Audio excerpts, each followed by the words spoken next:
I hope I'm not interrupting. There you go again, calling me my lady. I've told you just to call me by my name, haven't I? It's all right, my dear. I see you're sitting on the bed again, scribbling away in your diary. What are you writing this time? Birds?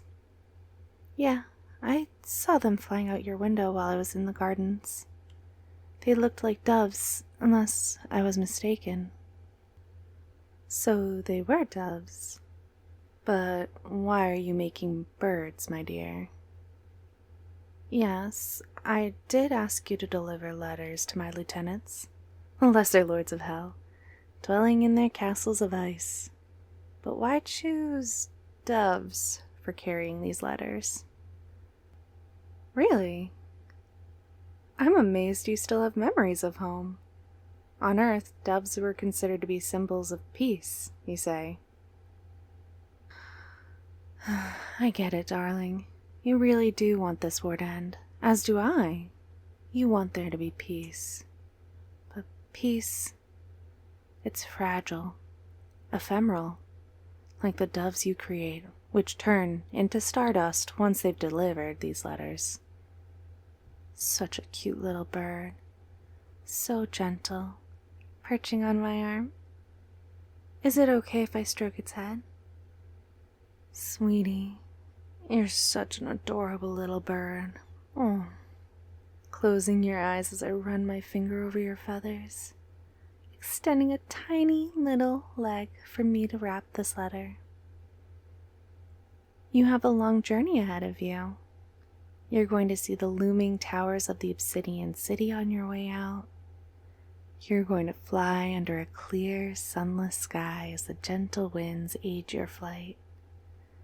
You'll fly over the empty fields of the Asphodel, far, far to the south until it gets colder. And you'll see the frigid, icy mountains. And there, carved into the heart of the tallest mountain, you'll find the halls of Lady Nyx. Give her this letter from me, and tell her to gather her armies. Something ominous is coming. Such a loyal messenger. I wish you a safe journey, little dove. Now go. Fly. You know, my dear, even after all this time, your magic still amazes me.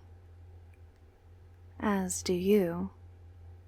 Able to turn these stories you write into reality, yet forgetting to light a fire.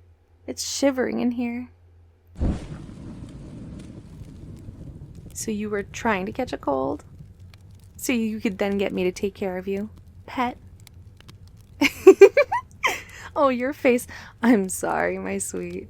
I just can't help myself around you sometimes. Given how I'm a succubus and, well, you're just so cute. But you are, my darling. You're still the boy I found years ago. So very cold that you curled up into a ball, freezing in the snow, on a lonely sidewalk in this city. The memory is as fresh as the snow on your window. It's like you were beckoning to me. You wanted to be found by me, even if you didn't know it yet. I knew it was fate when I cupped your cheek and looked into your eyes. Heaven itself had sent you to me. I've been given many reasons over the centuries to hate the angels and their kingdom in the clouds, always meddling in the affairs of humans, messing with the forces that predate the universe. Those feathery fools are the reason we're in the middle of this war against those things. But what made me truly see their cruelty is when I looked into your soul, your memories. You were born cursed. Have you forgotten? You spent all of your life in your room, hiding away from the world, too sick to leave your bed. You never got to play with the other kids, to make friends, to know a woman's touch. You You told me you were fond of writing even back then, that you'd go insane if you couldn't escape into the pages of your diary. That diary in your hands is the only thing you carried with you into the afterlife. I have seen the color and shape of your soul. I can't remember the last time I saw such a pure and innocent thing in my city. Souls like you almost never come in here. I felt absolutely heartbroken seeing you here on the pavement. You didn't even respond as I lifted you in my arms, and I flew you to this castle. I felt heartbroken. But most of all, I felt rage. How could the winged hypocrites from above claim to be the guardians of humanity and just let you die? You were so young when you passed. You were alone. The angels, they didn't even come to guide your soul upwards to the pearly gates or bring you to me. They just let you wander your way into my capital city. I know, my sweet. I know you don't hate them, but I can never understand why. You've hardly ever been shown any kindness in your life. Oh, I've showed you kindness. Oh, hardly. I offered you a contract, as my kind is known to do. Your soul in exchange for... yeah. When I shared my power with you, I had no idea it would manifest in this way, but it only makes sense, I suppose. You spent most of your human life in your room. A fragile, virginal shut-in, but your imagination, it was always soaring, free as the winds. Remember that story you wrote about a stray cat discovering the world by sneaking aboard a pirate ship? Yeah, your cat is all right. He's exploring the strange new flowers I had my gardeners plant yesterday. Nothing gets past him, I swear. That cat is the most curious little thing I've ever seen. Apart from you, that is. You conjured up a cat to keep you company after you moved in here. The weapons you create last for a week. The faceless soldiers you write live for a day, but the cat, it's the only one of your creations that stayed. I think he knew you'd be sad and lonely again if he disappeared like everything else. Your poor precious little boy. Come here. Let me hold you, love. We've hugged before. Is it really so strange? You feel nice in my arms. I like holding you close to me. You've been my trusted advisor for quite a while now.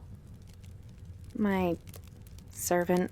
I don't like that term. I've really always thought of you more of like my companion. You like being around me too, don't you? Oh, darling, I'm happy to hear that. What is it? My hand? Yes, I've had a small injury from a few days ago, when I was, at the Borderlands. My legions won, of course, but I had to get involved this time. The enemy has grown powerful. Really, love, it's just a scratch. It'll heal in a few days. What is it? What are you scribbling on your diary now? Let me read. Once upon a time, there was a succubus queen and a human boy and a pirate cat in a huge cold castle. It was at the heart of a huge but cold city, the Obsidian City. Their castle was huge and cold, but it was their home, and in it there was no pain, only healing from the pain. Darling?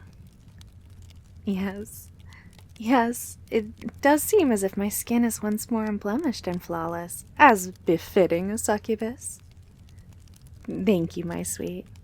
Your powers have really been an asset in this war, against the things that came before the void, from what was before heaven and hell and earth came to be. We've really never faced such a thing before. Why, God's angels and my demons are working together for the first time in a millennia. It's like some giant cosmic joke. Who would have guessed? I know, darling, I know. You're troubled. Souls have gone missing, stuck in the void between life and whatever comes after. There is a great disruption in the flow of souls.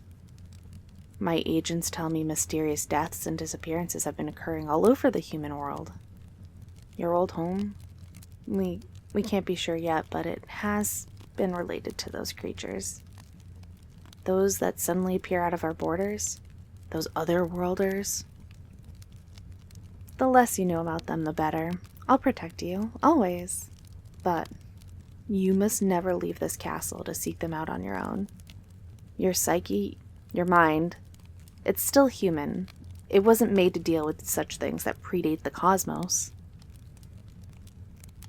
Oh, pet, you can't just write them out of existence if you know about them.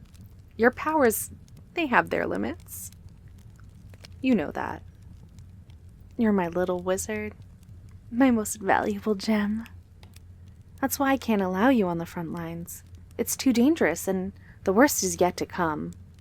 The enemy can't know about you. I need you here, tucked away in the castle, our home, doing what you've always done.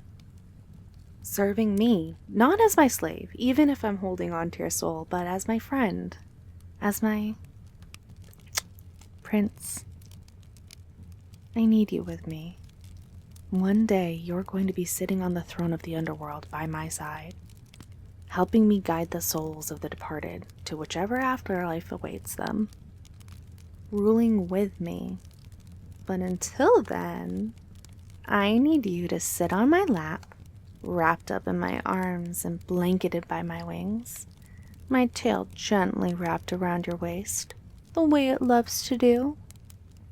I need you to be my secret, my prince, the boy I love, my precious little puppy whom I can spoil with hugs and kisses when no one's looking.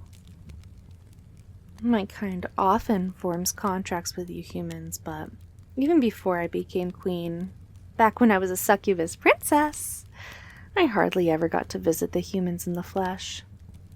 If a human had spent a night with me, they'd most likely have turned insane, clinically insane, by morning. I couldn't always control my charms quite as well back then. I always wondered what it was like to form a contract with a human. I'd seen the other succubi, having a human of their own whom they could visit every night. It seemed to make them very happy. You're the first soul that I've bound to me, and not just because I had feelings that your gifts would prove valuable. You were lost, so very lonely. You didn't know what to do or where to go. I couldn't bear it. I had to have you, even if it was selfish of me. Even if it was because I was tired of returning to a cold bed every night. You don't think that was selfish of me? Oh, you don't? Sweet little thing, yes. You did choose to sign my contract, and I'm so happy you did. I wish I didn't have to go, my dear, but I think my generals have all gathered in the old hall by now. I wanted to come and see you before dealing with these old wizened demons. You're so much prettier to look at. It's going to be such a long and dark walk back to the war room. I almost wish I could carry you with me, but I know how much you like writing away in your room. Hey, what are you scribbling in your diary now? I wonder. Their castle was huge and cold, and sometimes dark, but at other times, she only had to look around her to find the lights. Huh, are these floating lights everywhere inside my castle now? I see. Well, this is going to have to be brought up at the war table. I've got some explaining to do. Yes, I know these will only last a few hours. Nothing we create is really ever meant to last forever, but even so, these lights are so beautiful. So beautiful and blue, like tiny stars. I hope you continue this story. Now, get some rest. You've been writing enough lately. I'll see you later in the evening. Oh, I almost forgot. I really do treasure you